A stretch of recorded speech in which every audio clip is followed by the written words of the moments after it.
सभी स्टूडेंट, यह आपका लेबल 1 है। ध्यान दीजिए, लेबल 1 नहीं, लेबल 0, ठीक है। क्या है? लेबल 0। सभी स्टूडेंट ध्यान दीजिए, लेबल 0 है। क्रय मूल्य और विक्रय मूल्य इसमें आपको बताना है। सभी स्टूडेंट यहां पे ध्यान दीजिए। और आप लोगों को बता दे दोस्तों, कंफ्यूज बिल्कुल भी नहीं होना है और परेशान आप लोगों को बिल्कुल भी नहीं होना है। कुछ स्टूडेंट बहुत तेज भी हैं, हो सकता है कि पहला क्लास में उन्हें प्रॉब्लम हो रही हो कि सर ये क्या करा रहे हैं। तो ये इसलिए करा रहे हैं कि मैक्सिमम स्टूडेंट 90 से 95% स्टूडेंट ऐसे हैं जिनको जोड़ घटाना गुणा भाग भी नहीं आता है, बेसिक चीजें नहीं आती है। तो नहीं आता है तो ये सारी चीजें सिखाना पड़ेगा और एकदम धीरे धीरे हम सिखाएंगे ताकि सभी स्टूडेंट सीख सके अच्छे से, वो भी आ जाए आप लोगों के लेवल में। देखिए, लेवल आपका 0 है। पहला क्वेश्चन कह रहा है एक वस्तु को 20 रुपए में खरीदा गया और तथा 35 रुपए में बेच दिया गया। वस्तु का क्रय मूल्य तथा विक्रय मूल्य ज्ञात करे।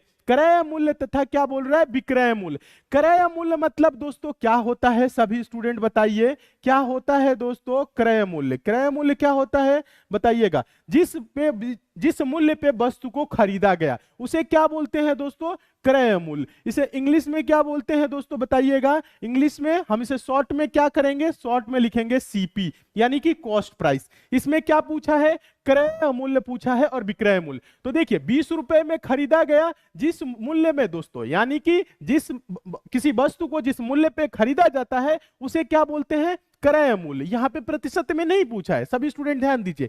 20 रुपए में खरीदा गया तो क्या हो जाएगा दोस्तों? 20 रुपए क्या हो जाएगा? क्रय मूल्य हो जाएगा, ठीक है। उसके बाद पूछ रहा है दोस्तों विक्रय मूल्य। सभी स्टूडेंट ध्यान दीजिए, क्या पूछा है दोस्तों? विक्रय मूल्य। विक्रय मूल्य मतलब, विक्रय मूल्य को हम क्या बोलते हैं? Selling price, SP. ये क्या हो जाएगा दोस्तों? एसपी क्या होगा? 35 रुपए में बेचा गया। जिस मूल्य पे किसी वस्तु को बेचा जाता है वो क्या होता है दोस्तों? विक्रय मूल्य होता है, यानी सेलिंग प्राइस होता है। सभी स्टूडेंट ध्यान दीजिए, तो सेलिंग प्राइस क्या होगा दोस्तों? 35 रुपए। क्या होगा दोस्तों? 35 रुपए। प्रश्न में प्रॉफिट या लॉस नहीं पूछा है, ध्यान दीजिए। प्रश्न में बस आपसे क्या पूछा है? क्रय मूल्य क्या है, विक्रय मूल्य क्या है। तो क्रय मूल्य ये हो गया और विक्रय मूल्य आपका 35 हो गया। प्रश्न में कुछ ये नहीं पूछा है, प्रॉफिट परसेंट वगैरह कुछ नहीं पूछा है, ठीक है। यहां पे अभी आपको परसेंटेज नहीं निकालना है, अभी आप लोग सीखिए क्रय मूल्य क्या होता है। कि देखिएगा, जिस मूल्य पे किसी वस्तु को खरीदा जाता है यानी क्रय किया जाता है वो क्या होता है? क्रय मूल्य, सीपी, यानी कॉस्ट प्राइस होता है। और जिस मूल्य पे किसी वस्तु को बेचा जाता है तो वो क्या होता है दोस्तों? विक्रय मूल्य होता है। बेचने वाला मूल्य क्या होगा? विक्रय मूल्य। खरीदने वाला मूल्य क्या होगा? क्रय मूल्य, ठीक है। उम्मीद करते हैं आप सभी स्टूडेंट समझ रहे होंगे। अगर यहां पे दोस्तों प्रॉफिट पूछता, प्रॉफिट कितने का हुआ, तो 20 रुपए में खरीद के 35 रुपए में बेच दिए तो 15 रुपए का क्या हो जाता? प्रॉफिट। क्योंकि यहां पे एसपी में से सीपी घटाते तो क्या आएगा? 15। ये प्रॉफिट होता। अभी आप यहां पे बस इतना ही सीखिए, ध्यान दीजिए, अभी इतना सीखिए। धीरे धीरे हम आप लोगों का लेवल आगे बढ़ाएंगे, ध्यान दीजिए। चलिए, ये भी दूसरा भी जो क्वेश्चन है दोस्तों, ये भी 0 लेवल का है। ध्यान दीजिएगा, धीरे धीरे हम आपकी कॉन्सेप्ट क्लियर करेंगे और लेवल आपका धीरे धीरे बढ़ेगा। ये भी लेवल 0 का ही क्वेश्चन है, ध्यान दीजिए।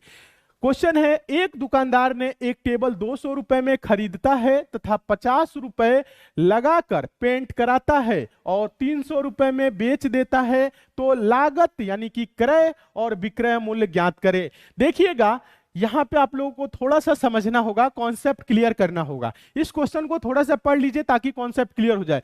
एक दुकानदार ने एक टेबल 200 रुपए में क्या हुआ? खरीदा। तो खरीदा तो ये क्रय मूल्य होगा, ठीक है। अभी ध्यान दीजिए, लेकिन क्या हुआ है दोस्तों, इसमें 50 रुपए लगाकर पेंट कराता है। तो ये इसमें टोटल जो लागत मूल्य होगा, ध्यान दीजिएगा सभी स्टूडेंट, जो इसमें टोटल लागत मूल्य होगा 200 रुपए और 50 रुपए, 250 रुपए हो जाएगा लागत मूल्य। यानी इसका जो टोटल क्रय मूल्य होगा वो कितना हो जाएगा? 250 हो जाएगा। और विक्रय मूल्य क्या हो जाएगा दोस्तों? 300 रुपए होगा। ध्यान दीजिएगा, कुछ स्टूडेंट यहीं पे गलती कर देते हैं, कुछ स्टूडेंट यहीं पे गलती कर देते हैं। वो बोलते हैं जिस मूल्य पे खरीदा तो वही, मैं तो बोला हूं दोस्तों, खरीदने वाला मूल्य क्या हो जाएगा?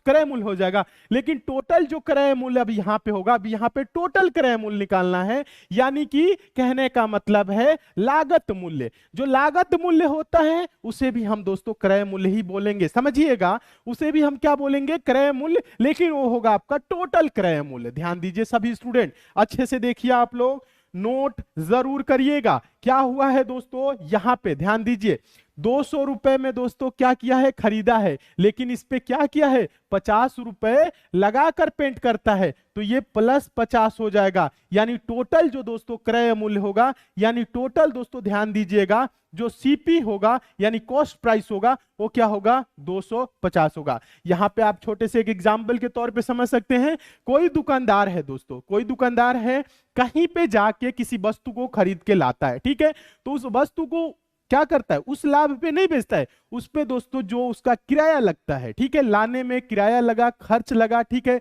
ट्रांसपोर्ट का जो भी खर्च होता है वो सभी उस वस्तु पे रख देता है, यानी कि इतना इसमें क्रय हो गया, यानी टोटल लागत इतनी है। अब उस पे क्या होगा दोस्तों, वो प्रॉफिट अपना जोड़ता है, ठीक है। आप लोग समझ सकते हैं, होशियार है, चालाक हैं आप लोग, समझदार हैं, हाँ ठीक।